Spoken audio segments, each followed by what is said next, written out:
ঈদের নামাজ পড়ার সঠিক নিয়ম। ঈদের নামাজে যাওয়ার আগে অবশ্যই আমার এই ভিডিওটি দেখবেন। ইনশাআল্লাহ ঈদের নামাজ নিয়ে আপনার কোনো পেস লাগবে না। প্রথমে ইমামের পিছনে দাঁড়ানোর পর আপনি নিয়ত করবেন যে আমি মুক্তাদি হইয়া এই ইমামের পিছনে অতিরিক্ত 6 তাকবীরের সাথে ঈদুল ফিতরের 2 রাকাত ওয়াজিব নামাজ আদায় করিতেছি। আল্লাহু আকবার। তো ইমাম সাহেব আল্লাহু আকবার বলে হাত বাঁধবেন, আপনিও ইমাম সাহেবের সাথে আল্লাহু আকবার বলে হাত বাঁধবেন।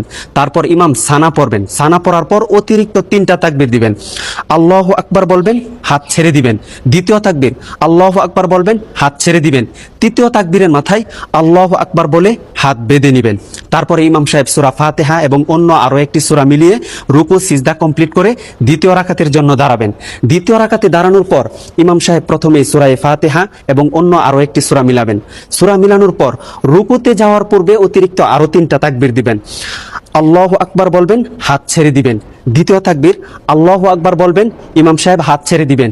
তৃতীয় তাকবীর আল্লাহু আকবার বলবেন, হাত ছেড়ে দিবেন। চতুর্থ তাকবীরের মাথায় ইমাম সাহেব আল্লাহু আকবার বলে ডাইরেক্ট রুকুতে চলে যাবেন।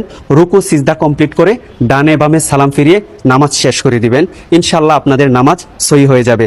আর এই ভিডিওটি সর্বোচ্চ শেয়ার করে দিবেন যেন সকল মানুষ ঈদের নামাজটি শিখতে পারে ইনশাআল্লাহ।